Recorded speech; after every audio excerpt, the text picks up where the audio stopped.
Hey, we'll get to the intro and show really quickly in a minute, but please do, if you're subscribed, hit the notification bell, click all notifications because YouTube has changed that a little bit, and do consider joining up at Mug Club, loudwithcrowder.com/mugclub, because we are still demonetized, and that's the only way this show continues. Enjoy the program. Louder with Crowder Studios, protected exclusively by Walther. And Betty.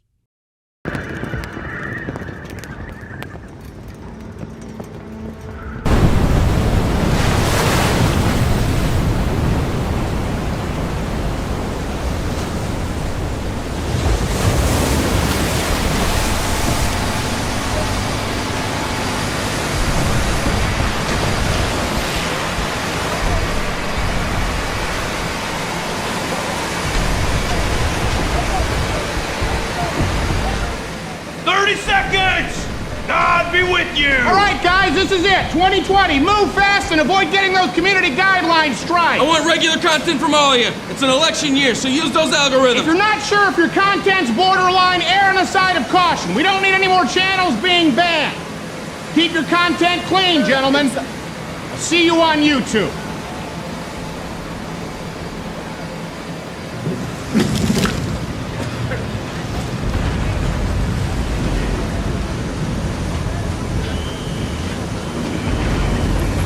Okay, let me show you, boys.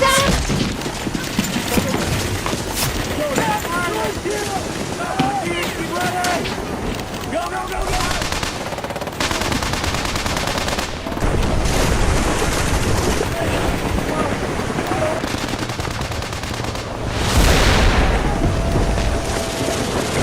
Bring it down!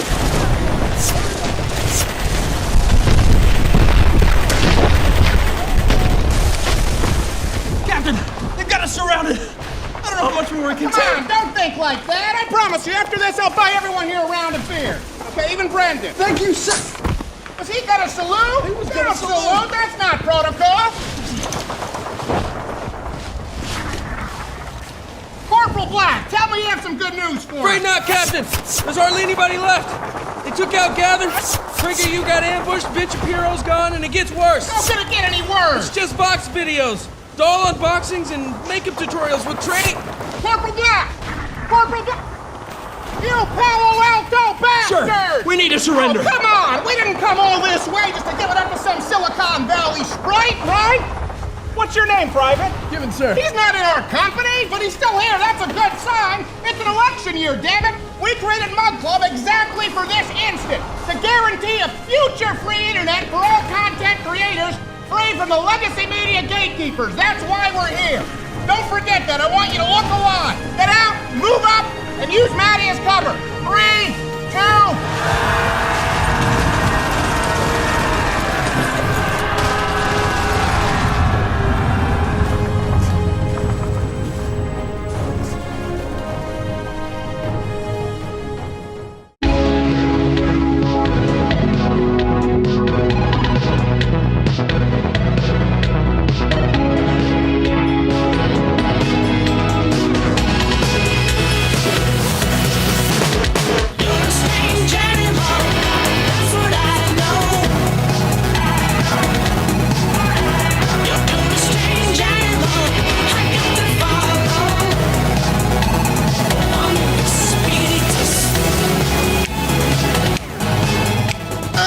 That's the sound of us back. Thank you so much to the editing team who did a wonderful job on that. Beautiful. Poor Maddie. We have Jimmy Norton on the show today. Oh, I'm so nice. and I don't know if you noticed, I have a new chair. Oh, but the thing is, it's a great chair. It's far better because of my giant fat ass and the lower back there you go. support. Yeah. They don't design had chairs to throw the other for chair out. giant fat asses like mine. But the arms are a little lower, so every now I go like this and I go, whoop, whoop, whoop, and then it's just really violent. We did rehearsal, like I that really face happened. planted, just bang! And Oh my then I gosh. cleaned it up. This is all makeup. Good. All right.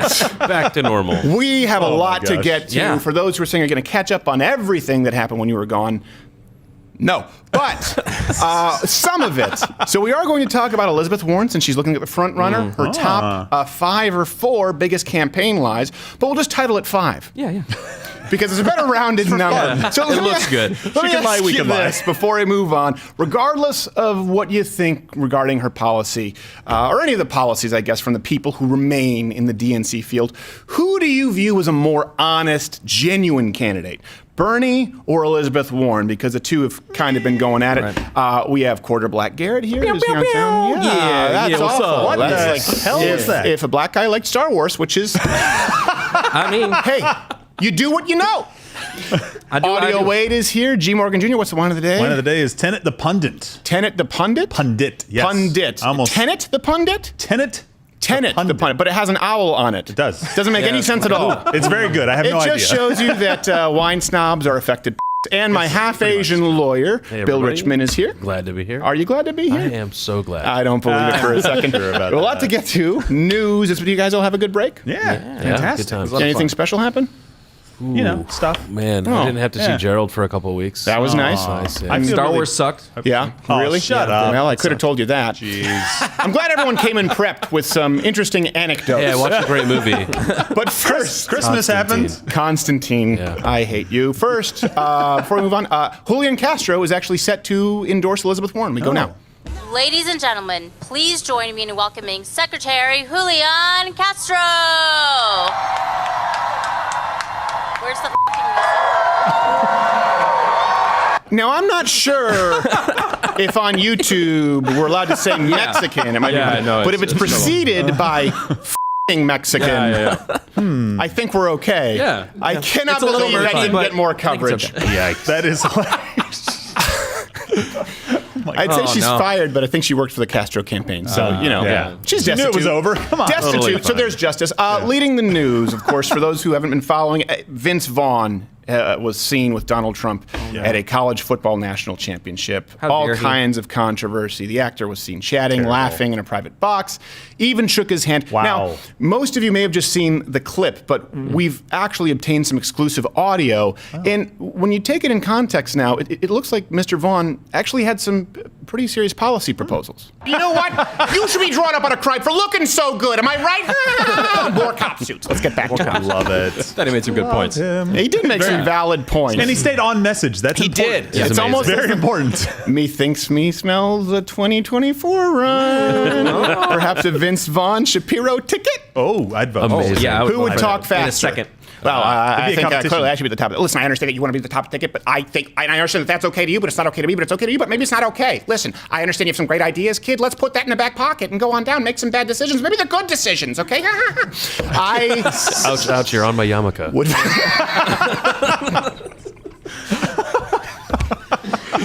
He's not curb stomping him. They're both in the same ticket. This is an American History X, okay? Come on. Don't judge their way to love each other, okay? Oh, right. And by the way, with only a few weeks to go before the Iowa caucus, I don't know if you've been seeing this. Things are starting to really heat up. Very hot. We'll be discussing more about Warren and Bernie in a little bit. Though it appears that it was the Sanders campaign that fired the first shot. So this comes from Politico. Volunteers have been given a script to now refer to Warren as an elitist who is, quote, bringing no new bases into the Democratic Party. So volunteers have been getting, I don't want to say underhanded, but they've been playing some, I wouldn't call it necessarily fair ball. We've obtained some audio from one of these volunteers' calls, I believe. Only I would say volunteer might be a bit of a stretch. Hello? Good afternoon. This is Bob. Bob Sanders Sonowitson. With whom do I have the privilege of speaking? Who is this? Pleasure to meet your acquaintance, Mr. Who is this? I understand that you are leaning toward presidential hopeful Elizabeth Warren. I'd like to ask you a few questions. You sound familiar. No, I don't. You work on radio or something? I swear I've heard your voice before. I assure you that you do not know me, Mr. Who is this? Question 1. If you were to hear that Senator Elizabeth Warren was a filthy, lying whore, would this make you more or less likely to vote for her? Less, I suppose. Interesting. Question 2. There is no question two. Yeah, there never is. That's the only one. You need to keep your powder dry, Bernie. You're gonna lose that voice. Jeez. Oh my gosh, this is just, it's one of those fights where you're just hoping for a Rocky III double knockout. Exactly. Mouth guard, ding, ding. And then Ivan Drago kills their trainer. I don't know who that would be. Would that be Deborah Wasserman Schultz? Maybe. Maybe. Has to be. If only. I don't know. Turning to entertainment, the man who portrayed Superman on Hollywood Boulevard, a lot of you know him, he died this week. Coroner said that he suffocated to death, unfortunately, inside of a clothing donation bin while high on methamphetamine. That's a terrible way to go. So it almost turns sounds like he was out doing something good. this Superman's kryptonite was meth. Pretty straightforward. Yeah. Yeah. It's a rocky substance. And everyone, for some reason, has it. What are those, meth earrings? Is that a meth dog collar? What is it with Superman? He has all of the powers in the world except around kryptonite, which is from his home planet, so apparently everyone on Krypton just acts like they have AIDS. They have no powers whatsoever. And everyone on Earth has kryptonite something. Yeah. It's like a charm bracelet, and they just have like kryptonite. It's like garlic. On the bright side, this Superman didn't live long enough to star in Horse Camp. So there's good for... Oh my gosh. There's good. Yeah. Everybody had, Count your blessings. Spoiler do alert. what you got to do. The title is exactly the film. Does not get any better. Lest you were expecting a zag, it is about a camp with a horse. Okay. Not horses. Yeah. A horse. And Terry Hatcher cameos. So have you been following the royal drama? Have you been following the royal drama there? You guys still have emperors and such, right? Oh, yeah, absolutely. We very much love the monarchs. So the Queen has agreed on a period of transition for Prince Harry and Meghan Markle. This comes from CNN. It comes after the couple's bombshell announcement that they wanted to step back from their roles as senior members of the royal family. Yeah. And the Queen said that she is relieved to finally be rid of this black stain on the House of Windsor. So that they can get back to doing what they do best, horrific inbreeding. They're excited about. It doesn't even connect. It's not even useful. Hey, is he growing that extra ear to like donate to someone? Is that like those Could be. mice? That's a birthmark. Oh. Well, I should say, it's not functional. Oh, right. So we just refer to it as a birthmark. Yeah. The thing is with Prince Charles, you're like, oh my gosh, someone has to marry that guy. And then you realize, people are with him for his money. And then the really disgustingly, revoltingly ugly man picks Camilla. Yeah. Could have been better. Just stop the inbreeding, pick anyone. Not that. Of all the options. You go with what you know, right? I think the Flipper kids would be more appealing. So, by the way, it's been announced that Harry and Meghan, they're going to live part-time in Canada. Do you guys know about this? I don't know why anybody would do that. I did it for 18 years, so thanks. You live full-time there. Prime Minister Justin Trudeau, he said that taxpayers may or may not have to fund their security detail, though the Prime Minister feels that most Canadians would be supportive, he says. Gotcha. And that's because most Canadians Justin Trudeau speaks with are pussies. Oh. I thought that was because they liked people in blackface. That as well, but I was quoting page 6. In the source. It says in the source, pussies, Yeah, no, that's Which I'm that's very surprised true, made it yes. past censors. That's tough. Yeah. It Print does. media is not what it used to be. It's a different country. They have different war leader, rules. you get it. Shallow grave, like that of a serial killer. Okay, this is a strange story. The ones that serial killers dig for people. right. Oh, their that's what graves I are thought. not shallow. They're not. They're very generous Regulars. with their own graves, the serial not killers. the other ones? Not with the others. Strange story here. It's very uncaring. This was actually, man, we're going to talk about Elizabeth and Bernie in a little bit. Hold your horses. We just have a lot of content we wanted to get out. And Horse if you don't camp? like it, hit fast forward, and I don't blame you. After sitting down for a caricature, this next one, a man robbed the caricature artist, but left the drawing on Brilliant. the easel. That's my people. No, This comes from TMZ. That's amazing. Luckily, the police responded, and the suspect was quickly detained, apprehended. So, yeah, he good. Wow, that's Amazing. That's really uncanny. close. Yeah. I want to get that artist. It's like that movie with artist Jamie and a Foxx, character right? artist. Where like the guy on the street like plays the cello. He's like an amazing. Look at that. I mean, With that's you, really everything's incredible. cello. It is. It's either violin or cello or abusing small children. Yeah, it's been beaten into him. Why not? So, It's what perfect. are I you love gonna it. do? And by the way, many, of course, are still reeling from the Hanukkah tragedy, the stabbing from over the break, for which the suspect has been charged now with 6 counts of attempted murder. And in an update, the suspect said that he is still hopeful, but that after murdering a bunch of Jews, it's hard to find a good lawyer. Oh my gosh. Bill, do you know anyone? Hey, Ben Shapiro. Well, no, he just got stumped by Vince Vaughn. Probably not. He did, yes. Yeah. Curb stomp. Terrible. Listen, He's out for a while. I haven't passed the bar yet, but I think 5th time's the charm. Here's what I'm saying. I think I can go. I think that we can pair up together and maybe make some magic happen. Maybe you want to make magic happen. Maybe you don't take this. Let this go in your back pocket. We'll come back to it. Uncle Sam's none the wiser. That's about it. We're Vince Vaughn'd out. Yeah. Next story. Stick to acting. I don't know how to put this, but this was the #1 trend one day. You saw it, Black Garrett. Yeah. How? Yeah, how did this come across your feed? I don't want to be that guy who says that this will destroy all of Western civilization from within. Mm-hmm. Probably will.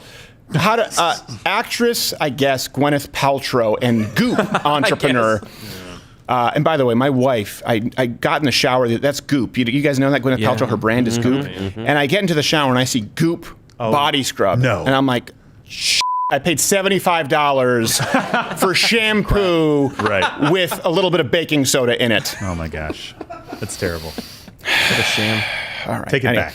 Gwyneth Paltrow is now selling a candle that if you have children, get them out of the room. She says smells like her vagina. Again, this comes from page 6. Yes. I'm reading a direct quote. The candle, which is literally called Smells Like My Vagina, lists for $75, but is currently sold out. What did they make, one? Wow. Yeah. Yeah, it's already completely sold out. All right, listen, you do you, but I don't like it. We go now live to ex-boyfriend Brad Pitt's unboxing review. I saw you with the box. What's in the box? What's in the f***ing box? Oh, God! Oh,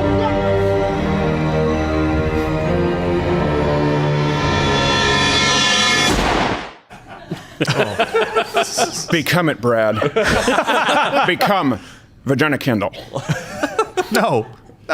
That was Kevin Spacey. I know, you're a little bit slow to it. No, it's not as good as the Vaughn. Not as good as the Vaughn. Not as good as the Vaughn. Yeah. I picked up on it. I'm just saying no to Kevin the candle. Spacey's not as good as the anything at this point. Let's be honest. Yeah. True. Yeah. He's at the bottom of the barrel. Probably with a few boys. Finally, sad news this week. They're into barrels. They're into barrels. Into barrels. Who are you to judge? Who among us has not committed sexual assault in a barrel? Senator Cory Booker, in case you didn't know, dropped out of the presidential race. In a message to supporters, he said he was still in? He will carry this fight forward. He just won't be doing it this year. And here at Louder with Crowder, I'd like to wish, of course, Senator Booker. I mean, listen, at best, these people, they're worthy competition. I don't wish him any ill will. Wish Senator Booker well in his future endeavors. As far as his campaign goes, it's time to close up shop. The New York Times pointed out yesterday that when this Democratic primary started, it was the most racially diverse in history. Yet now the top-tier candidates are all men and all white. Time to close. Endings and beginnings are ending and beginning now. I love seeing on Twitter when someone says I'm gay, and I say, so what does it matter if I am? So be it. I hope you're not voting for me because you are making the presumption that I'm straight. I have an incredible girlfriend. I have this incredible girlfriend. She is an incredible girlfriend. Please don't try to put more pressure on our relationship. I know. All right, let's talk about her. Oh, I'm afraid now. Rosario Dawson joins boyfriend Cory Booker at a premiere, and he tweeted, actually, I joined her. Were you ever called white boy? La situación ahora es inexceptable. The whole life, voto latina. Cada votante es de presidente atacado. Well, I want to say no. I want to translate that into Spanish. No. Well, what does it mean when you want it dirty? And I found that out. Now, I appreciate the comments of my colleagues. This is about the closest I'll probably ever have in my life to an I am Spartacus moment. Do you know what is in a margarita now? Clearly I do now, because it was one of my biggest mistakes in the campaign. Do you know? Not on some policy issue.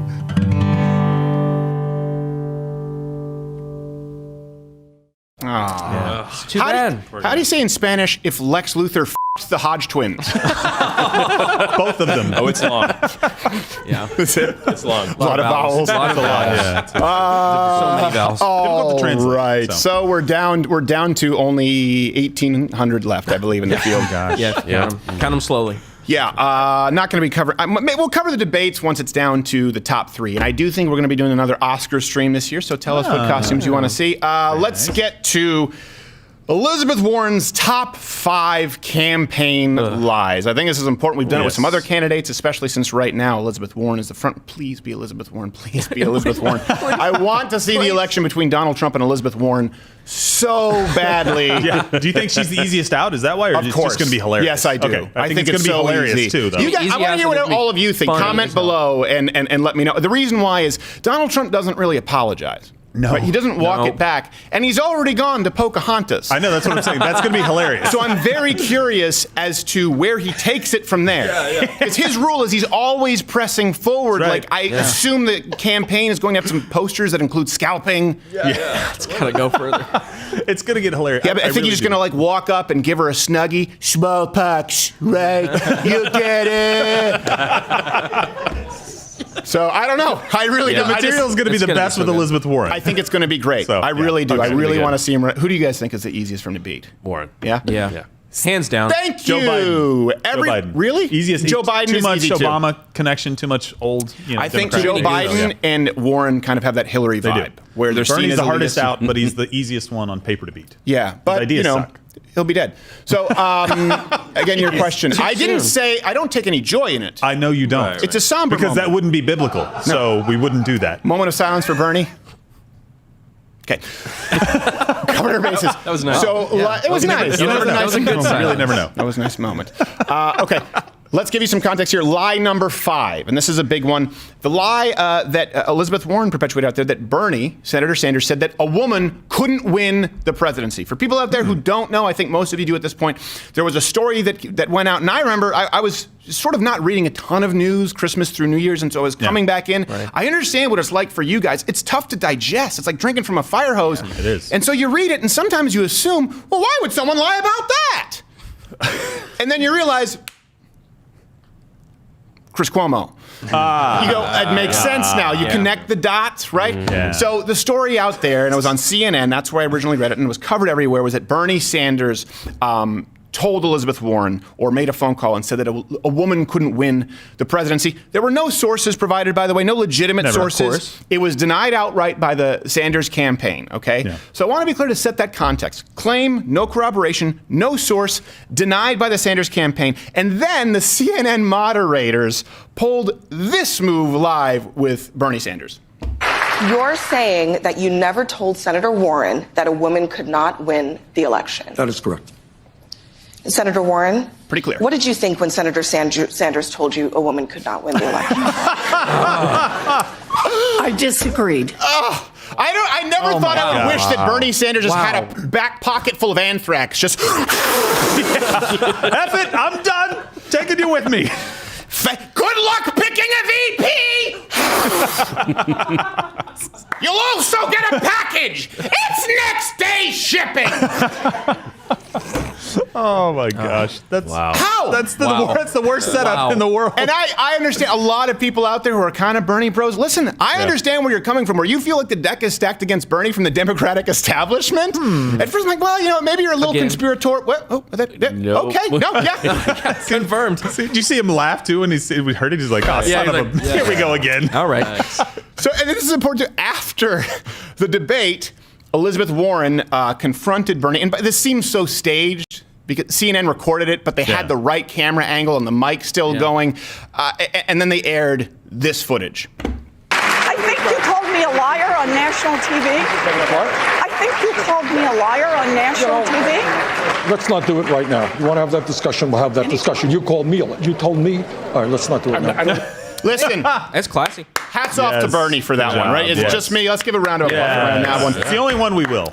Here's the thing. I think that he's wrong, but I do think he's a godless man who's trying to do the right thing. Now, in his mind, the right thing involves killing babies and stealing people's money. I get that. True. Yeah. But he did try and take the high road there, which I appreciate. He's trying to dodge what's obviously an attack. But just think of that rule. Think of that rule according to Warren. They just made up something that's an indictment on someone's character, and when he corrects the record, he's accusing her of being a liar. Right. It'd be like me saying, "Hey, Gerald, remember when you said that you were a rapist?" And you say, "No, that's not really true. Therapist. That's not true." And then I say, "Why'd you call me a liar on my own show?"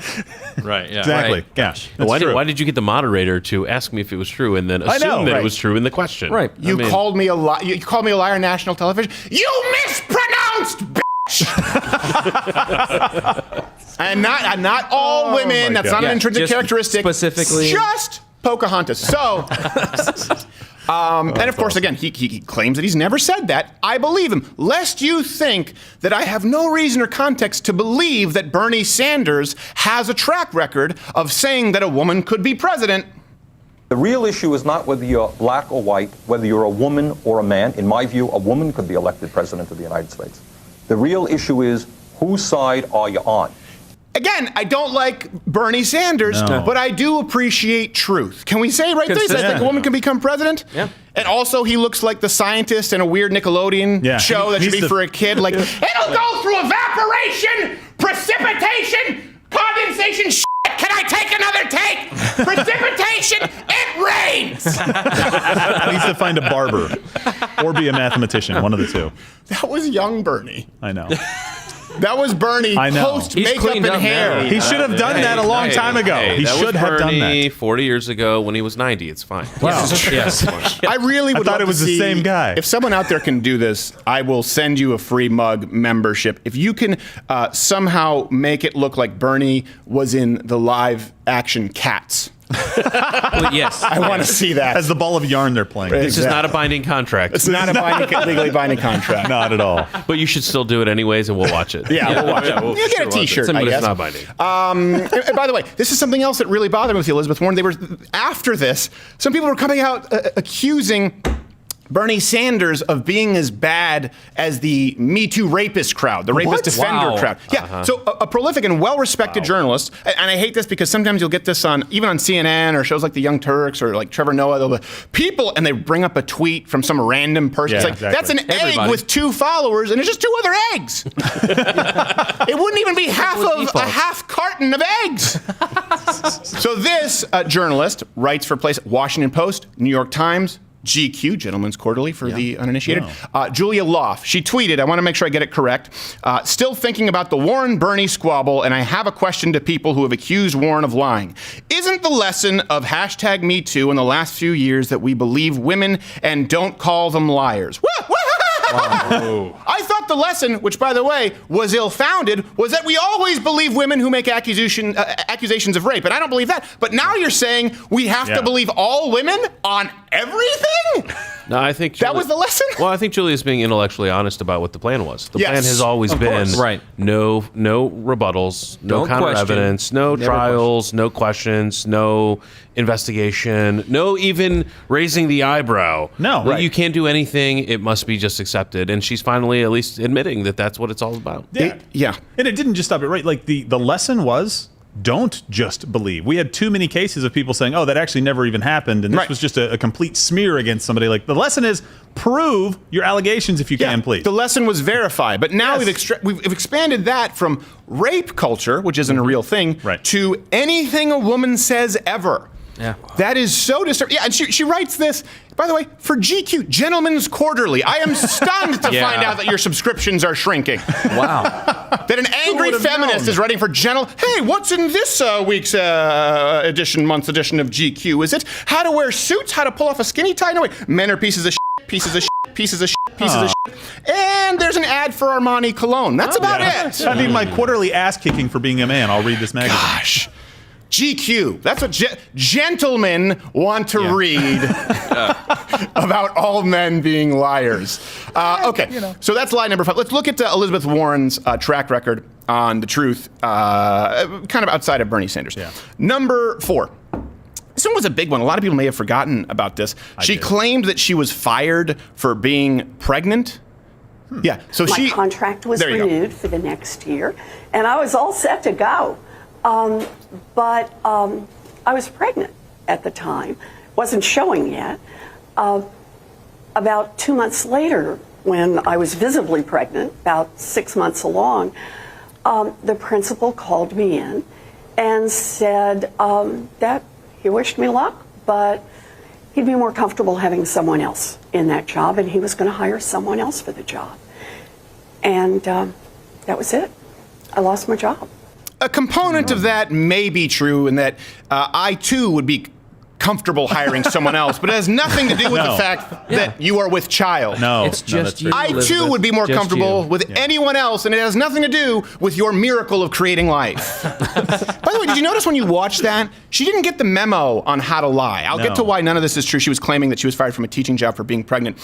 The first thing they ever do, like if you go Google signs that someone is lying, and this is very rudimentary, and it's not often true, and it's very easy to beat this, right, if you're a liar, but she didn't even do that. The first thing is they look away, they look and they often look to the left. And she is consistently, as she's saying that, looking down and to the left. Down and to the left. It's like she took pointers, so she was like, okay. I look like I'm lying. It's like she misread the instructions, how to throw people off the scent that you're lying.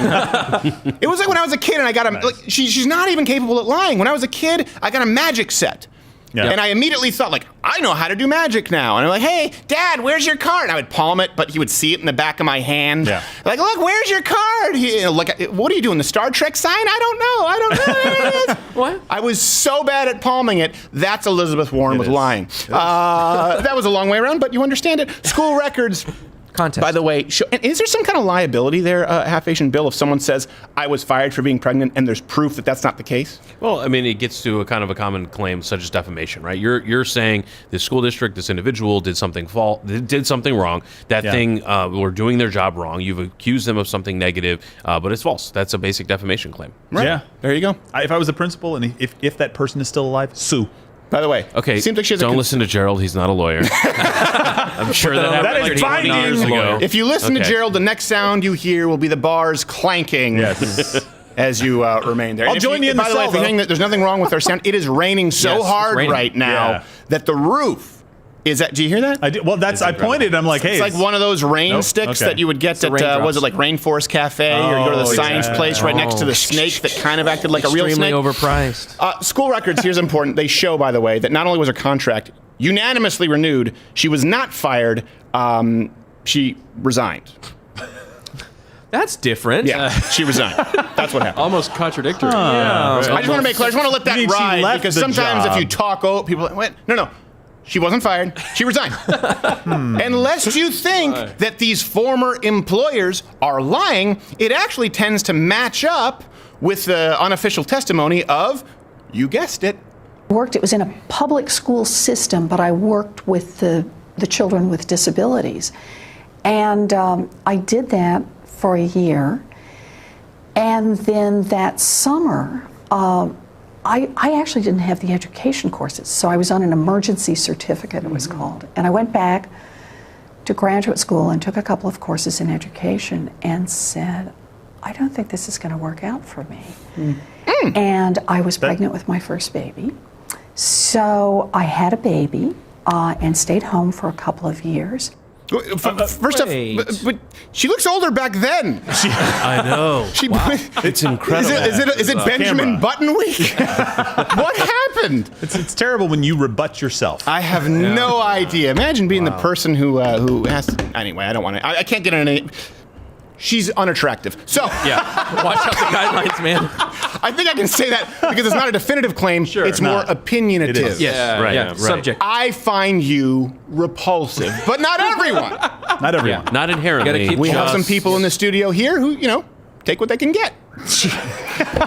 By the way, speaking of threading the needle carefully, which we will not do. Hit the notification bell if you are on YouTube. Hit all notifications because apparently there's another step right now. You Bill? got to hit the bell, and then there's going to say all. You want to go to all so you can get all the notifications, get the stream, make sure you're here. Because you don't get the live stream if you don't hit all. Okay. So. And of course, we have new videos that go up every day. Is it 8 or 9 Eastern? I'm not even going to guess anymore. Okay, 9 Eastern. Guess. And of course, that's why we do ask that you join Mug Club, ladderwithcrowder.com/mugclub. There's a lot more content there, the entire Blaze catalog, because these rules keep changing. That's how we stay in touch with you. Lie number 3, she claimed that her children attended public schools. There needs to be a little bit of context here. A woman told Elizabeth Warren that their children had different opportunities because Warren's children probably went to private schools, and Elizabeth Warren immediately corrected her, saying that they attended public schools. We don't have the same choice that you make for your kids, because I read that your children went to private school. No, my children went to public school. Okay. Now that seems pretty cut and dry. Yeah, it does. Meaning a lie. Here's the thing. It's like, I don't know if you know this about John Edwards. Actually, my wife had read the book. I don't know how many books there are on John Edwards. It seems to me once you get to the point where he's making a sex tape with a pregnant lady while his wife has cancer in the hospital, you close the book and go, he's the villain. Done. Yeah, you'd think.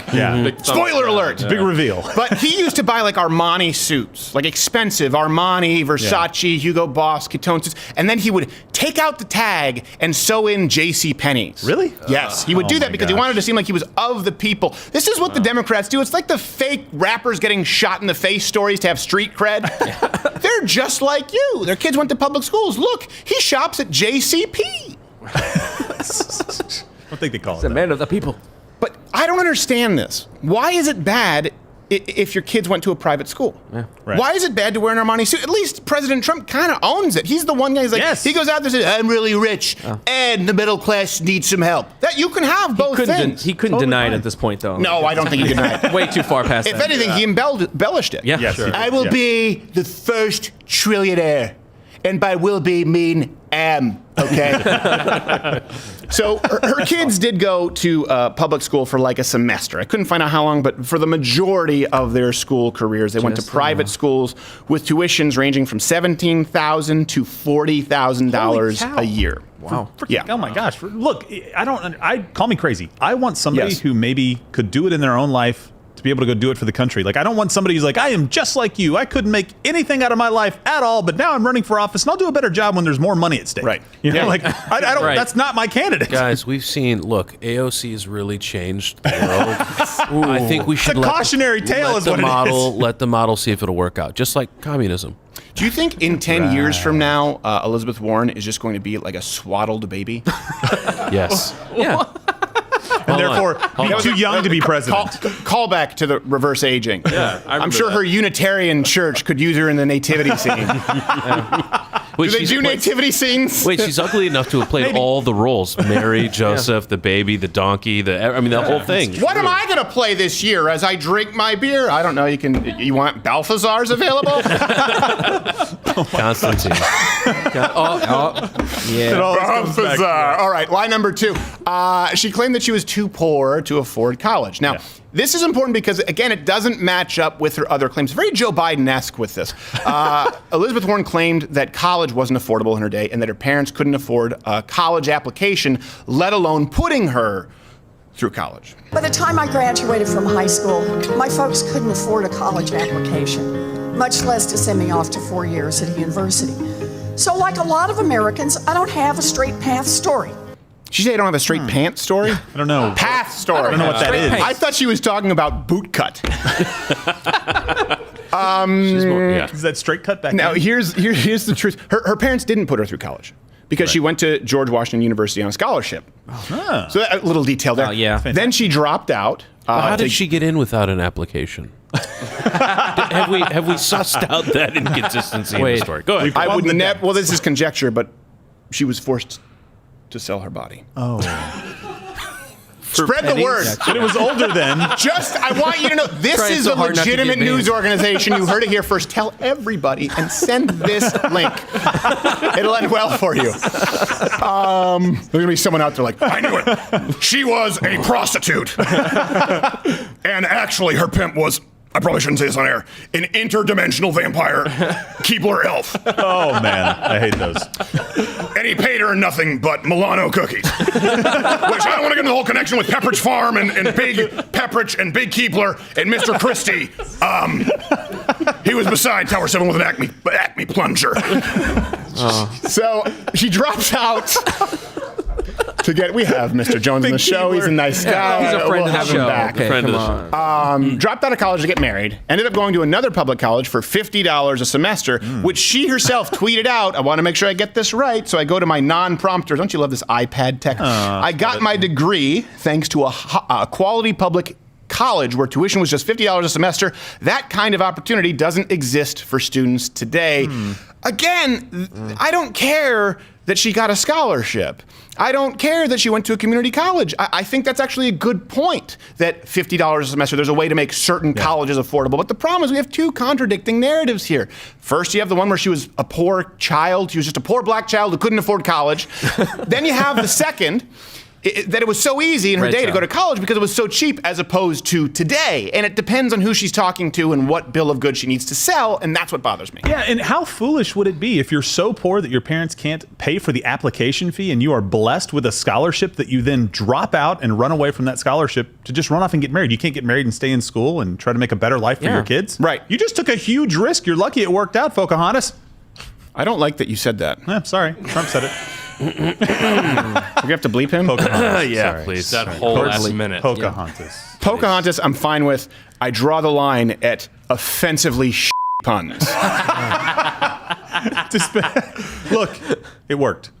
Are you already a dad? No. Oh. No. That would have fooled me. Stopping up on the dad jokes, though. Okay, and line number one, I think you could have seen this coming. I'm sorry. I get it. But actually, we did a whole segment on this, and we had to remove it because I was wearing the Socialism Big shirt from YouTube. Don't even say Asian it. Bill knows that, but it's available at Mug Club, so it's a little more in-depth. And Jimmy Norton is coming up after this, who's in The Irishman. We'll be talking about the film being nominated for the Academy Award. Line number one, what's the word, Indian? It's something a lot like that. Let's go with Redskins. Yes. Redskin heritage. Okay. Native American. Unless And you think banned. Indian is offensive, wait till you see the clip.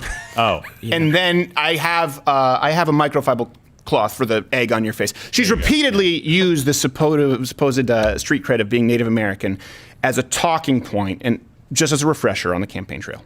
My father's parents said, absolutely not. You can't marry her because she's part Cherokee and she's part Delaware. My papa had high cheekbones like all of the Indians do. Oh. She said it, not me.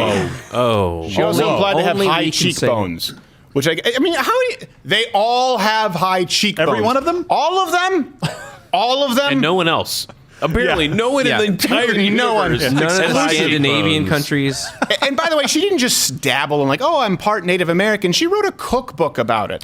She went out. She was taught. She was speaking on reservations. She's not. She's not. The DNA test that she took to prove, which is remarkable to me. This just shows you the ego on these people. Like, someone should have advised her this was a bad idea. She took a DNA test to prove that she was Indian, her words, not mine. And it actually showed that she may have less Indian blood than your average non-Indian American. A whopping 1 in 1,024th Native. By the way, for reference, here's my 23andMe. I am about as much sub-Saharan African as she is Indian. My dog, man. There we go. Oh, these guys are bonding. It's awesome. It's so cute. Imagine if I went out in this show and I just started dropping N-bombs. And I was like, and I wrote a book about the plight of black soul Americans, food. the history of slavery. And I was like, no. Yeah. Here's my 23andMe. It sounds absurd. It is exactly the same. The percentage is entirely comparable. Here's what's really sinister about it, though. Not that someone lied about their heritage. That's kind of crappy, but, maybe you do it at dinner parties to make yourself interesting once the conversation sort of reached its end with the reverse aging gimmick. Here's the deal. She has claimed repeatedly that even though she's part Indian, Native American, she's never benefited. She's never used it. Yeah. I never used my family tree to get a break or get ahead. I never used it to advance my career. Question. The book deal, pow wow chow? Any of those. Does that apply? I don't know. Was that advance just a figment of our imagination? It doesn't, because she actually had to give the advance back because the book sold so poorly. Oh, okay, that's right. Technically, she actually, I can don't write know that if one it sold or not, off. but I just assumed it. It had nothing to do with that's because she was a woman. So she'll never win. Yeah, That's exactly. right. You're either J.K. Rowling said, right? Or you're not. Or no one's reading you. And even now, no one's reading you because of gender bending. So, what was it, the term TERF? Anyway, that happened during the break. I don't want to get into it. Nope. Skip it. But here's the thing. Not only did she sell a Native American cookbook, she used her Native American identity to land a teaching job at Harvard. Ooh. In their law review, I have a lawyer here, hailed her as being the first woman of color hired there. Getting a little loose with the terminology, aren't we, Harvard? Yeah. White's a color. It's all the colors. It's a shade. Absent of color. Is it a color? I thought it was a shade. It's all the colors. No, black is the absence of color. White is all the colors. No. Is it? In colors, like paint. You're wrong. White is the absence. I think all of Black you is are all. wrong.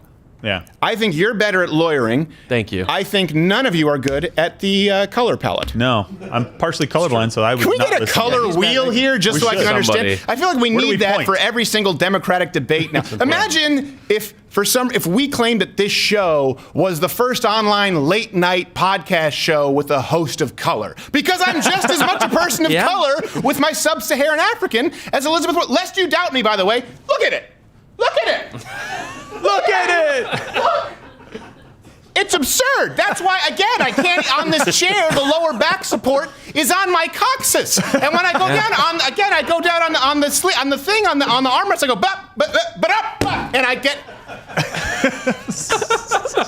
And I only learned this because a black woman told me one time, she goes, you got a ghetto booty.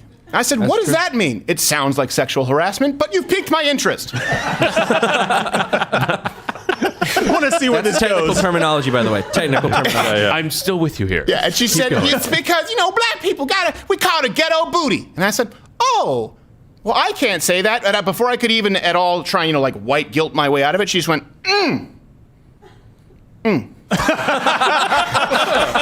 That was it. True story. It was a hotel in Dallas. I was with I was with another host, and he was just like, that was really uncomfortable, wasn't it? Yeah, it's kind of rapey. All right. Oh my God. And I think this is important because we know people will say, well, Donald Trump lies.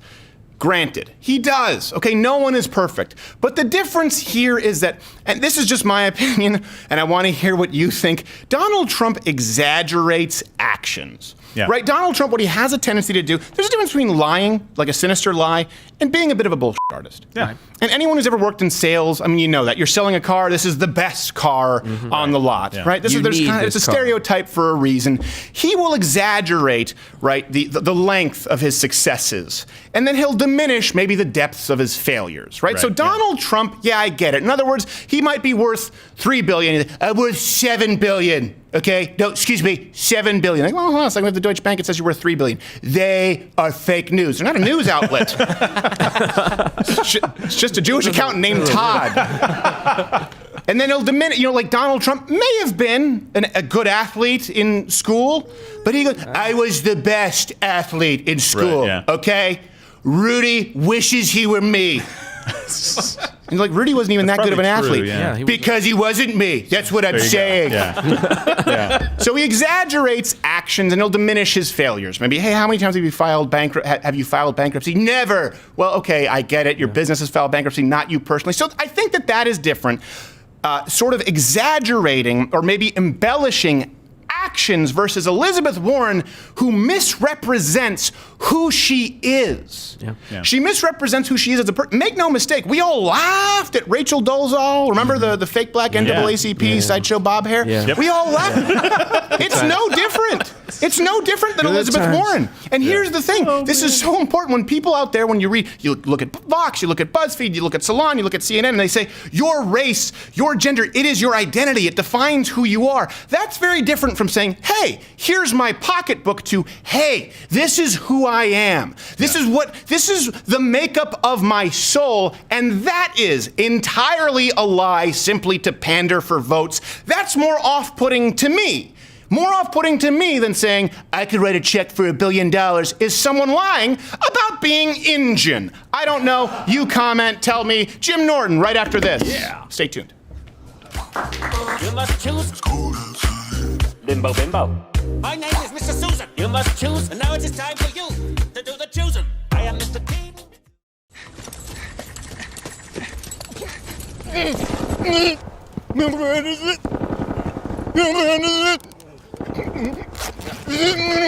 me the canteen. Give me the canteen. Oh my God! His sternum. That's just the sternum. Don't worry about it. Turn him over. Turn him over. All right. You got a wound. You got a wound about the size of an acorn. Turn it down. All right. We need a sulfa. What the hell is sulfa? Put his legs up. Put his legs up. Come on. All right. Put pressure on it. Put it. Tell us how to fix you. Come on. It's okay. It'll be all right. All right. Put pressure on it. Come on. Come on. What can we do? Tell us. Tell us how to fix you. Tell us how to fix you. Come on. I can use some more Black Rifle coffee.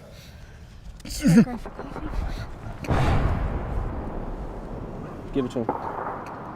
Come on, give it to him.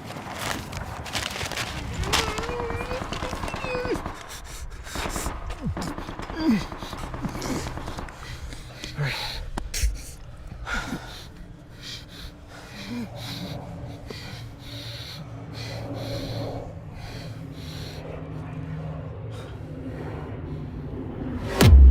Black Rifle Coffee. Woo!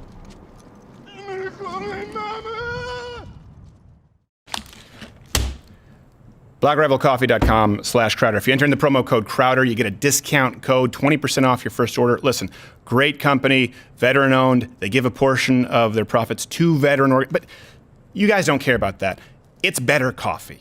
Just try it, BlackRifleCoffee.com/Crowder. They're a great sponsor. They have the balls to support this show, and the coffee is genuine. Put it side by side with your House of the Maxwells and your Jerfoles, and let me know what you think. BlackRifleCoffee.com/Crowder. Glad to be with them. LouderWithCrowderShop.com is now selling baseball tees in red, blue, and ash. Get yours at LouderWithCrowderShop.com today. Hey Garrett, just so you know, Steven moved the taping back 30 minutes. All right, thanks, man. Great, man. Thanks for the heads up. Appreciate it.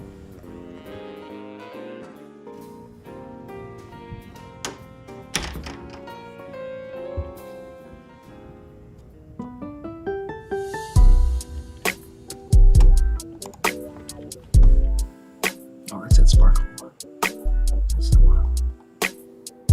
Oh, again, sparkles.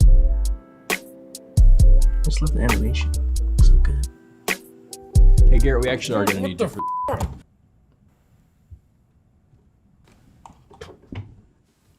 Brony. Okay. All right. At least what you do online is your business. Protect your business with ExpressVPN. New sponsor to the show, ExpressVPN. Go to expressvpn.com/Crowder right now. You'll get an extra 3 months of ExpressVPN for free. Listen, if you watch it, you probably spend a lot of time online and you want your data to be 100% your business. You want it to be private. ExpressVPN reached out to us. We've used them in the past. I think actually when we did the Tulsi Gabbard video where we looked at the search results, we used ExpressVPN on some of our search results to try different locations. Not only are they reliable, not only is their service better than the others out there if you compare it to a cost-reward ratio, but they didn't have a security breach and not tell you for a year, as has happened with some competing VPNs. You can do your own research, lest I get sued. ExpressVPN.com/Crowder. What you do online is your business. Keep it your business. You get 3 months free.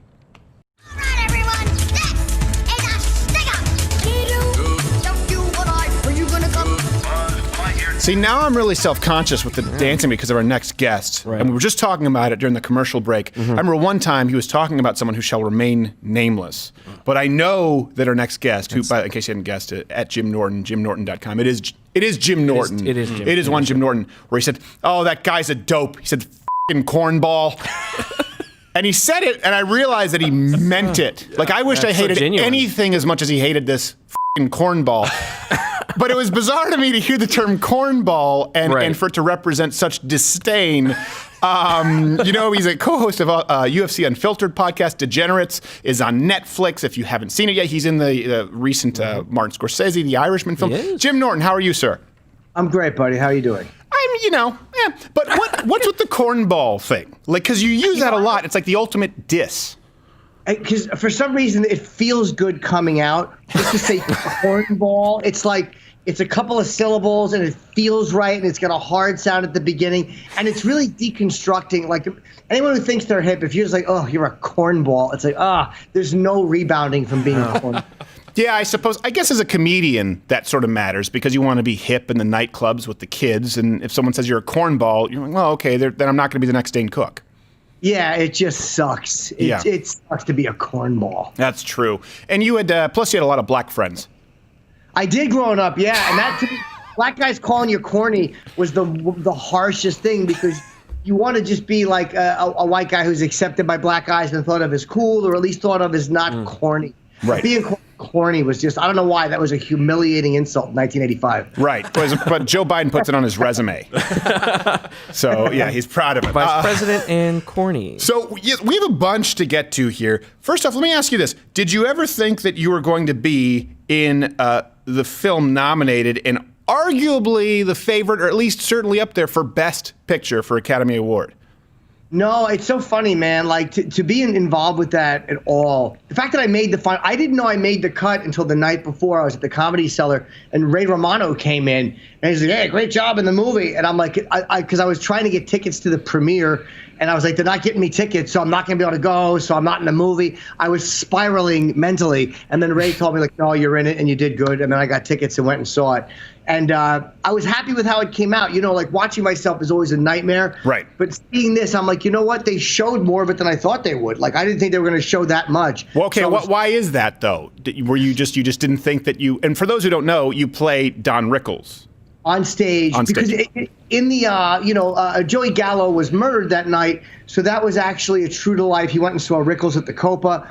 So I didn't know if it was a critical enough scene to make it into a movie that was cut from 4 hours to 3:30. I'm like, if they have to cut 5 more minutes for whatever reason, right, that's probably not like a critical scene, like as much as some of the other stuff they're doing with Pacino. But they left it in because Sebastian references Rickles. What, only Rickles can make fun? And I guess Scorsese liked it because he left more than I thought he would. And that is interesting, too, to note. A lot of people don't know. They cut it from originally 4 hours to 3.5 hours, or as Peter Jackson calls that, impossible. Someone needs to get him a copy of Final Cut Pro. I'll take Avid at this point. I don't think that man has ever met a cut. But now, let me ask you this. Playing Don Rickles, and I will say, your Don Rickles, by the way, was far more consistent than Al Pacino's Jimmy Hoffa. Very good performance, but he was going Chicago, New York, Chicago. That was the only thing in that he was like, this is Jimmy Hoffa. They say, you piece of shit. I'm like, wait, what happened to Jimmy? Of course, great film. Should everyone, if you're voting, if you're members of the Academy watching, vote for this film. Did you feel that there was a lot of pressure? I know it was a short scene, but Don Rickles in the realm of comedy, like that's a lot of pressure for someone to portray them on screen. It's funny, like the pressure I felt was, because I've been compared to him my whole career, but it's more about the voice and the shape of the face because I was like, I like Rickles. And the fact that you use cornball. Huh? What are you, cornball? What? He goes, ah. He goes, ah. But it was a natural thing. It was never anything I aspired to be. So the fact that people would always say that when they offered me the role, I didn't have to audition for it. They said Scorsese watched like 1 or 2 of my specials. He's like, yeah, this guy can do it. So then he brought me in and I had a meeting with him and we just talked comedy. So I didn't represent to him like, dude, I'll be the best Rickles you've ever seen. The fact that he offered it to me removed pressure. Mm-hmm. But then when I walked in the room, and it was literally just Scorsese, De Niro, and Pesci standing there talking. It was an empty room except for those 3 in between scenes. Wow. And I'm like, first of all, I'm looking at Raging Bull. I'm looking at Goodfellas. I'm looking at Casino. Right. But I'm also looking at guys who knew Rickles. Like Scorsese was friends with him. De Niro loved him. Pesci loved him and did Casino with him. So that was the intimidating part, is that you were doing Rickles in front of people who like really were his friends. Yeah. So that was a little nerve-wracking. And did they give you any feedback or tips? Like, no, Don wouldn't say it this way, or were they pretty welcoming? No, they were really great. I mean, Dude, I had a bunch of extra jokes that I just kind of like old Rickles ones that I brought just so the audience wouldn't get bored because it was scripted. So I was doing all these other ones when Chris Scorsese went, all right, just start doing lines.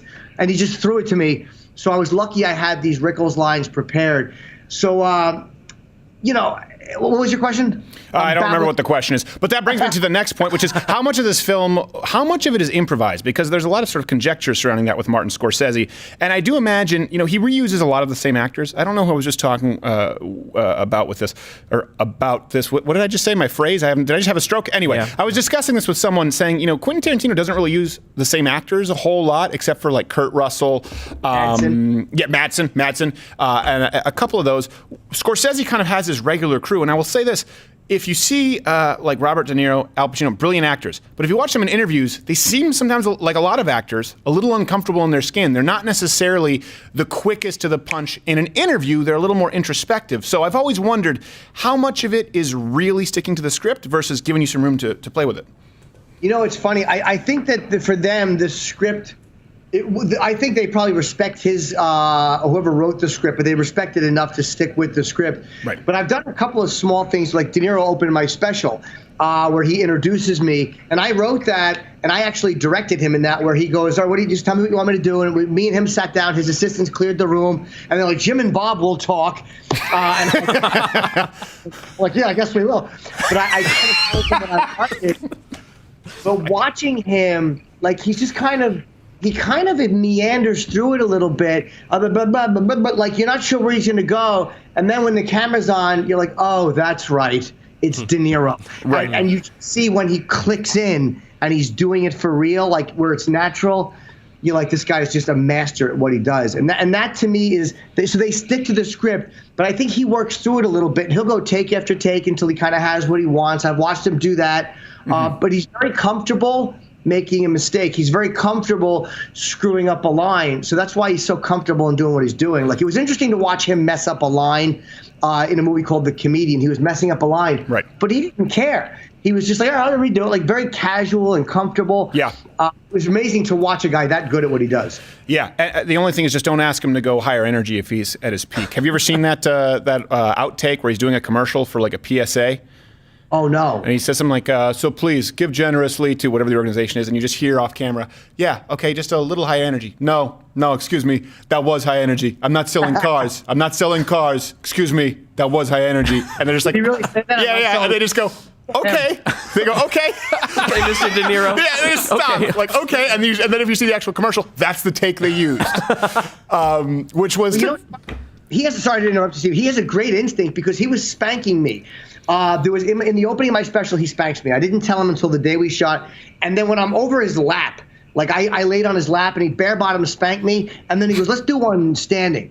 And that was the take we wound up using. Like, for some reason, visually, the energy of it, like, he just knows what he's doing. Yeah. And if he says that's the energy you're getting, that's the energy you're getting. Yeah. Especially the commercial. Yeah, at that point, I think it's more so just a personal preference than a creative decision. So I think he's thankful to you. He's forever indebted. Hey, a couple of things I wanted to ask you about, but I wanted to get something a little personal in my experience with your content recently and my friend who hadn't heard a lot of your material. But first, this is... let me ask you, I guess, Ricky Gervais monologues. I'm sure you've talked about this, the monologue and the backlash. And the thing that stood out to me the most was people trying to gaslight him. If you read a lot of the articles saying, oh, Ricky Gervais does what he does, and really it was old hat, and by this point it was tired. I'm going, that's not in sync with the reaction that we saw from the outrage. What were your thoughts? Do you think, A, was it funny, and B, did you think it was needed? It was amazing. It's exactly what Ricky was supposed to do. Like, anybody doubts that he's a real comedian. Like, that's exactly, it was like Chris Rock at the Oscars. Like, that's what a real comic does. Like, he was, first of all, smart enough to talk to the people at home who are not celebrity elites. Yes. Ricky didn't need to do that type of monologue. He could have been playful and friendly, but his jokes were funny. And he called them out the way a comedian would call out an audience member. Whoa, he's like, I didn't do that. You did. Right. Because Hollywood has this. And again, look, I love actors, and so it's fun to watch what they do. But they get caught up in this babbling at the rest of us how to live, and they don't do it. Like all this yapping about diversity, and they can't get a female director. Not like, you know what I mean? Like right. they talk a good game, and I think Ricky capitalized on that and mocked them for it. And stupid people like the LA Times, these fake woke idiots that didn't appreciate the message he was giving. He was brilliant. He did exactly what he should have done. And any of them that didn't like it ruined their night. How about you stop killing each other in movies, you jackasses? If you're that sensitive to content, how about that? How about you stop playing guys like Ted Bundy and Edmund Kemper in films and only play nice for, oh, that's right. For you, art is okay to do what you want. But for Ricky, his art should be tempered to make you comfortable. Oh, well, I am glad to hear your opinion. And you know what? That is interesting. I had this conversation with kind of a more conservative relative of mine who wouldn't watch this comedy. Like, oh, that was just too raunchy. I said, you watch Law and Order SVU. It's a severed, raped body every night. Like, that is exploitation. And by the way, they know that it's exploitation, not necessarily pushing a message. Like, how many episodes do you need if you're trying to push a message like, hey, don't rape bodies and leave them in the river? No, you guys, this is filth. This is basically a smut novel at this point.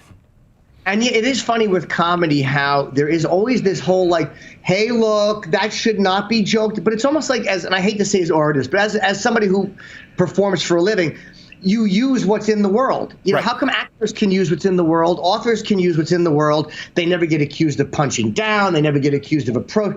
But if you're a comedian and you don't tell a joke that somehow completely backs up somebody's ideology, you're a terrible comedian who's doing it wrong. It's just silly. And Ricky didn't pay any. Ricky's great because he has a lot to lose. I mean, he's at the top of the heap, and he still is on Twitter saying whatever he wants to say.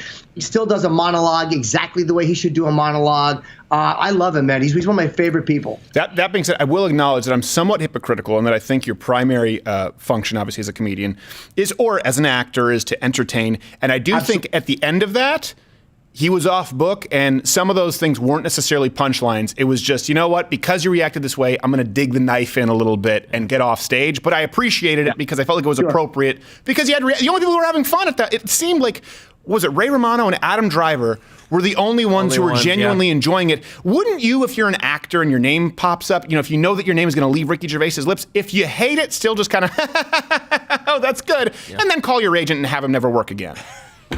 Dude, I would. This is why I love him so much, because I'm such a coward. Like literally, he looks at who's the guy from Apple, Tim Cook, and he makes fun of the sweatshops and he calls them out for working for this guy while he's sitting in the room. I would be so like, I love Apple. Can I have a MacBook? Like I'm such a.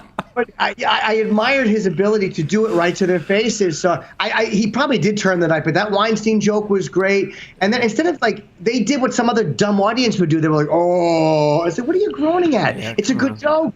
Yeah. You know what I mean? Living life like you're blind and you don't see for the Bird Box, comparing it to working for Weinstein. It was a good joke, and it kind of said what he wanted to say, and they reacted how he predicted they would react. Yeah, well, especially the Epstein thing. You think that they would react laughing and clap, like, ha, ha, ha, ha, ha, we hate Epstein, especially when he goes, you were friends with him. They're like, oh. It's like, no, put some distance between yourself and Epstein. This is a lifeline. Right. Yeah. They.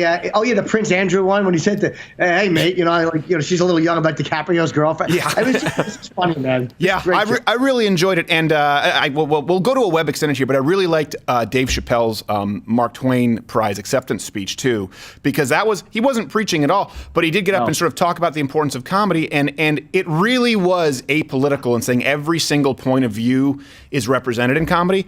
But correct me if I'm wrong, I feel almost like he was saying, hey, every single point of view should continue to be represented in comedy. I felt like that was the point he was making a little bit, because we've seen people get canceled now, even in stand-up clubs it happens. Well, Dave is he's such a smart guy. I mean, he's a great comic because he's such a brilliant guy. And the fact that he was able to say it it was a beautifully packaged statement. Like, if I had to say something about comedy in today's culture, I would just want to kind of write down what Dave said and repeat it. Like, the way he said it was so beautiful and smart, and it covered everything. But like you said, it wasn't preachy, it wasn't over the top, and it wasn't even confrontational. Right. It was just very factual. And Dave is so at the top of everything we're all doing. They can't mess with him So what they'll do is they'll ignore the poignancy of what he said. Like, they'll attack his jokes, but anybody who's against that point of view, what he said is so smart, you can't combat it. Yeah. What do you do? He's not a white man saying it, so they can't blame it on that. You know what I mean? He's not a dumb guy saying it, so they can't blame it on lack of intelligence. He's a brilliant guy, so instead of confronting it and realizing he's right, they'll just pretend they didn't hear it. Right. Okay, so we're going to go to a web extended here for people who are not Mug Club members. Please do join up at Mug Club. Before we go, Jim, where's the best place for people to find you? I know they can follow you, JimNorton.com, but you're doing lots of shows. Where should they support you? The Degenerates on Netflix came out New Year's Eve. I'm very happy with this set. And also, I got dates coming up in the Wilbur Theater in Boston, April 4th. There's a late show added. April 3rd, Foxwoods in Connecticut, or just Twitter. I'm around. Look at this. He's doing theaters. No more strip malls. I'll get there one day. All right, Jim Norton, we're going to Web Extended. We'll wrap this up for people who are on the YouTube. Open your mind. Let us begin our quest to find the new sound.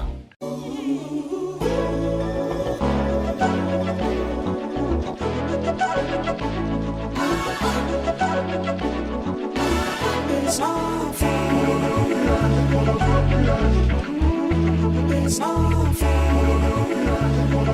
3, 2, 1. That was it. That was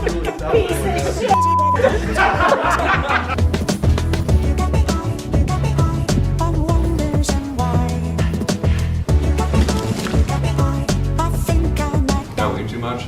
No, you had it, and then you ruined it by talking. It was the perfect take. Whole point was to avoid the media gatekeepers of legacy, okay? So, let's do it again. I don't believe that I'm getting any better. Cool. Any better. All right.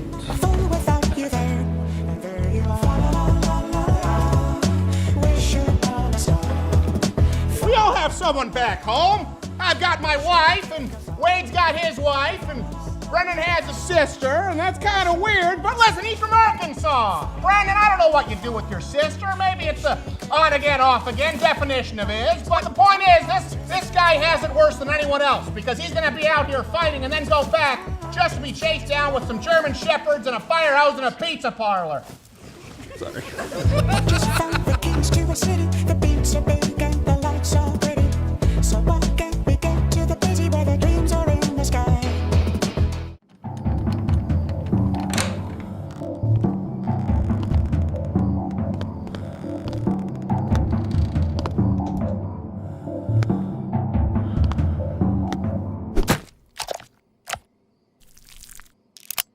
What's your home defense plan? When it comes to safety, there's no substitute for a quality firearm. And if you're a gun owner, there's no replacement for Firearms Legal Protection. Firearms Legal Protection provides lawful gun owners an uncapped legal defense program, 24/7 emergency hotline, access to a network of over 2,500 experienced attorneys, legal education on firearm laws in your state via our mobile app, and plans to protect you every step of the way if you are involved in a self-defense incident. Visit firearmslegal.com/LWC today.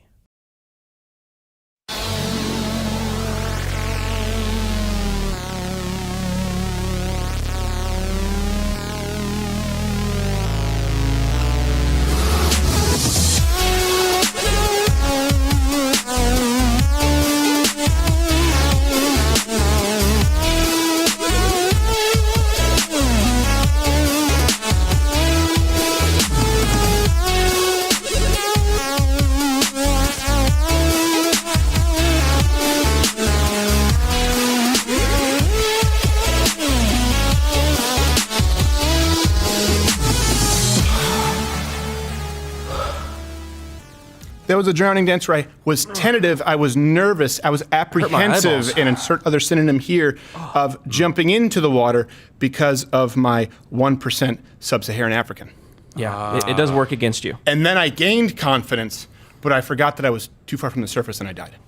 Drowning. So thank you, Jim Norton. Thank you very much. Thank you to everyone, of course, here, the wonderful team who put on this week's great show. We have a full week of shows next week for those who are on Mug Club. Of course, clips on YouTube and extended exclusive interview with Jim Norton behind the paywall at Mug Club. We always Very have some, funny. And every now and then we might want to get into some topics that may not be great for the Tubans use. Yeah. I just don't even want the auto recognize if I say the words that then moderators go and watch it. Oh, what did he say? Sub-Saharan. Oh, he's Sub-Saharan African, so he can use the word. I picture that's what it's like at the office. Yeah, that's exactly what it is. He has a 23andMe, I guess. Okay.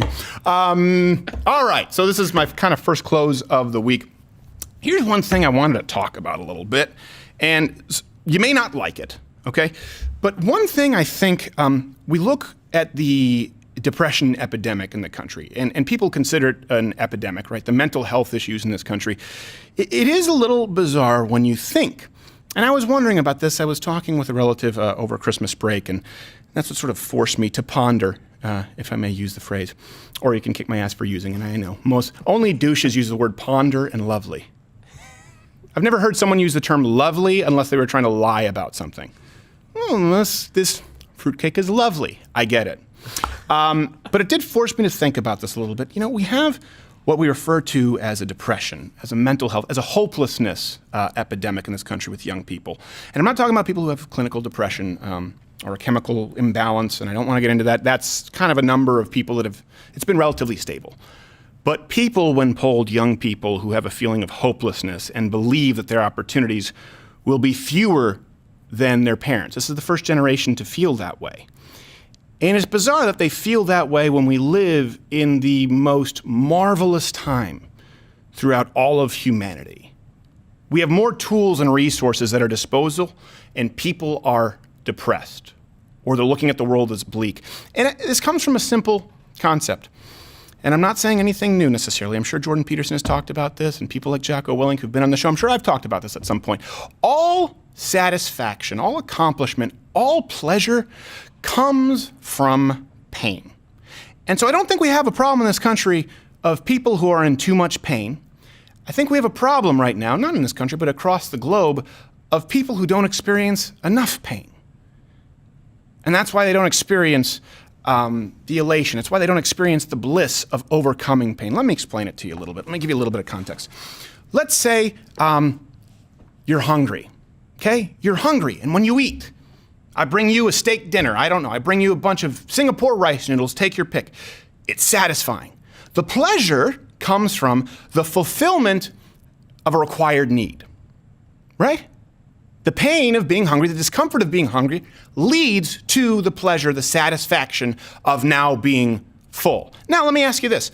How many of you out there experience pleasure or satisfaction from eating food when you're already stuffed? If I bring you another steak dinner, if I bring you another plate of rice noodles, maybe it starts getting a little less appetizing. I bring you a third one, and then I force you to eat it. Guess what? That's no longer pleasant. Let's use another example. You go to the gym, you sweat, you're jogging in the rain where it's cold, right? It's winter. A lot of people out there, you've been sending in your fitness videos and kind of how you've been losing weight over the break. Appreciate it, keep it up. You get home, and what happens after the jog in the rain? How good does that shower feel? Everyone knows that a hot shower, it feels amazing. That happiness stems from the fulfillment of a need being met. Discomfort, pain, cold. It's 20 degrees. I'm wet. I need to get into a shower. I need to warm up and to clean myself. And it's bliss. Now, let's change that. How many of you out there, and there's nothing wrong with this, I'm guilty of this sometimes on the weekend, how many of you have just had a comfortable pajama day where you lay around and do nothing? Sometimes you may not even shower on those days. I know, particularly women. I don't know what it is, but men, in my experience, tend to be more meticulous about showering, and women can get away with it because they don't smell the same way men do after one day. Anyway, these are things that you learn when you're married. It takes a couple of years. I did not realize this. I was like, you don't have to shower every single day? And you don't smell like a crotch swamp? Good for you. But how many of you have had days where you haven't gone out and done anything active? You haven't soiled yourself, and I know that that'll be used here. You take a shower that day. Do you get the same feeling of bliss from the shower if you come in from the cold? It's really just sort of, well, I guess I'll do this. It's not the same because it's not a need that's being met. There isn't the discomfort, the displacement, the pain of having a need not yet met. So I want to tell you this. If you find yourself maybe looking at a bleak life or what you see as a hopeless outcome, A lot of people think, okay, I've got to find a way to make myself comfortable. Not always. Don't be that person who is always full, warm, and comfortable. You'll never be happy. And that's hard for a lot of people. Contrary to popular belief, again, nearly all of the problems that are considered an epidemic today are not, in the United States anyway, let's separate that from third world countries, they're not the result of lack. They're the result of overabundance. Nearly all of them. Let's go through a few examples. Economic, social, mental, even physical health, right? For example, most of the economic problems in the West now, if you tune into a Democratic debate, they're not talking about poverty. Maybe some.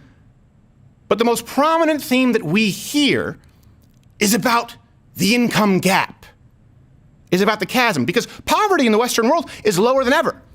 And by the way, it's lower than ever with a standard of living for those in poverty higher than that of rich people from any other generation, of sultans. In most cases, a higher standard than royalty of people from previous generations. So we hear the epidemic is the wealth gap. Poverty's lower than ever, but now we have an epidemic that there are some people who have so much more than other people. The problem there is not a lack of resources. The problem stems from an overabundance of resources and a lack of appreciation. The poor have more than enough resources, and people won't like this here, but the poor in the United States generally have more than enough resources to live comfortably. And then the wealthy have more than enough resources to build and accrue even more wealth, and so that gap increases. The poor in the United States are generally not starving. They generally aren't cold without heat. They're generally not sick and cast aside for dead as they used to be, and I'm talking only a couple hundred years ago. They often have 2 cars, 3 square meals plus snacks, often bought at restaurants, a climate-controlled house, access to technology that Simon Cowell couldn't imagine 18 years ago, but they're unhappy. And not only the poor, the middle class are unhappy. Why? Because someone else has far more than them. Now, that gap is real. But it's a byproduct of overabundance for everyone. The obesity epidemic, we hear about that all the time. That was Michelle Obama's campaign. Get out and move. You first. Now, people aren't obese because they're starving. They're not obese because of a lack of access to food. And by the way, food deserts are a myth, especially in 2019 with Amazon Fresh. I remember there used to be those commercials. Remember that? Food deserts. People in Harlem can't get an apple. But my bullshit detector goes, wait, they can't get an apple? Now, people are not, okay, let's go with what, people are obese not because they don't have food. Not only do they have more food than they need, okay, but they are required, people in this country, to work less than anyone in history to procure it. More access to food than ever. They don't have to hunt for it. They don't have to forage for it. They don't have to skin it, cure it, cut it, or cook it. People in this country, not all, I know some of you are going to say it's glandular, I get it, but a lot of people are obese because when they're hungry, the food is there, and they need accomplish nothing for it. And they're obese because when they're not hungry, the food is there, and they need not work for it. And so, why not? You become numb to it. Comfort becomes so second nature, it becomes taken for granted, that you don't even realize what it is you have. The same goes, by the way, let's get back to this, the idea of depression. Feelings of hopelessness. And this is, I've talked about actually struggling with clinical depression my whole adult life, okay? I get it. But people now who feel hopelessness, you see a lot of young people today who feel that way. It's an epidemic, we hear. There are more young people depressed than any generations before them. Why? You have to ask why. Do they have it worse than the young people drafted in World War II? What about the kids of early settlers? What about the peasants in the Roman Empire? What about child slaves? Many people feel hopeless for the same reason that many people are obese. The needs are always met, and so happiness somehow eludes them. Why? Because constant comfort cannot, it is incapable of breeding true happiness. For the same reason that the meal is never satisfying for someone who's always full, and that shower can never be that bliss, that nirvana-like state for the person who never sweat and bled and earned it. Let's go to healthcare. We have a healthcare. This is another one all the time because this is just in doing research, watching the Democratic debates. We have a healthcare epidemic in the United States. That's what we're told. It's a crisis. Think about that for a second. How? How is there a healthcare crisis in 2019, 2020? I have to get used to writing down 2020. I'm still writing 2019. How is there a health crisis in the nation that has cured more diseases than any to have come before it, bar none, not even close, has more technology, medical innovation than any other country in the history of the world, has the highest survival rate of life-threatening diseases? How is it in the throes of healthcare crisis? Oh, what it stems from is people having better health care than anyone on the planet 50 years ago, but not as good as the next guy. I want you to understand, and this is something that's tough because, and you see this a lot, if you were raised in wealth, this idea of a silver spoon, we hear this quite a bit, and I've seen that. I've seen wealthy kids who never appreciated what they had, but I've also seen poor kids. Let me give you a story. I'm going to be going a little bit long, but forgive me. My wife, lived in a motel for a while her dad was starting up a business, Wasn't well. Then later on in life, in her early kind of teens, they were doing pretty well. Or should say probably around 6, 7 years old. When she was 8, her father took her to Tijuana so that she would appreciate what she had in the United States. My wife is so thrifty. We don't lack financial resources. We're not millionaires. We're not rich. We're not part of the top 0 point. But I'm really, really grateful for what we have as someone who lived out of an 82 Datsun. But my wife still makes sure to find the best deal. She coupons, right? I knew someone who was divorced household, not wealthy at all. This was in New York City when I was there. And I had a Gateway computer. This is a true story. I had a Gateway computer, and the reason I got it was a year old, and it was a floor model at CompUSA. You guys remember that, CompUSA? So I got it. It was really inexpensive. It was one of the early kind of 14-inch smaller computers. It was woefully underpowered. Anyway, this girl liked that computer. Girl from this family, not super wealthy. Her dad, who was a friend of mine, bought her a custom Dell because she was about to go to college. And I remember him telling me beforehand, showing me the Dell. And he was Dells are still around, right? The guy went to prison. Dude, you're getting a Dell? Well, dude, you're getting sodomized. So, I remember the dad telling me how excited he was and showing it to me, and it had this matte black finish, which now you see on cars, which is just god awful. But I remember it really clearly going, man, she's gonna love that. And I was there when she opened it up. Poor girl. And she opened it up, and the very first thing she said was, "It's not cute like his," and pointed to mine. Here's the thing. My Gateway was a piece of crap. It didn't work well at all. I'm pretty sure it wasn't just a floor model. I'm pretty sure that the employees at CompUSA played kickball with it. It never worked right, but she thought that it looked nicer and compact, and her Dell was a full-size laptop. Oh, the nerve. The very first thing she said was not, "Thank you, Dad." Not, "Oh my gosh, look at all of this technology I have in the palm of my hands now. Thank you for thinking of me." It's not as cute as his. So you can have wealthy people whose parents take them to Tijuana to make them appreciate what they have, and you can have people who live in lower middle class or poor households who never ever learn to appreciate it. Why? It stems from putting yourself in positions of discomfort. If you live a life in which you are entirely warm, fed, clothed, and satisfied, you will never accomplish great things. You'll never accomplish great things, and you will never appreciate what it is that you have. So, this is my challenge to you this week. And it's a little more than just doing gratitudes, right? I don't want people I'm going to do my boundary box with my in-laws and gratitudes. No, I want you to go through this more specifically. Do a deep dive kind of right now in your heart and your soul. Think about what it is that, especially if you're out there and you're feeling hopeless or depressed or lost, I want you to think about what it is that maybe you take for granted that you enjoy on a day-to-day basis that wouldn't even have been available to your father, to your mother, certainly not your grandfather. I want you to think about what it is on a day-to-day basis. Do you have a cable television? Do you have internet access? Do you have a smartphone? Let's go further. Does your family have 2 cars? Do you have heat, let alone air conditioning? Are you starving on any given day? Do you have lunch? Do you have snacks in the cupboard? Are you able to, even if you're not a good student, make up for those grades and go to a community college? Hey, Are you lucky enough to not be drafted into some of the deadliest wars of all time? I want you to look at because by the way, this was commonplace, everything that I just named, not long ago in the realm of human history. I want you to take inventory and then take a second.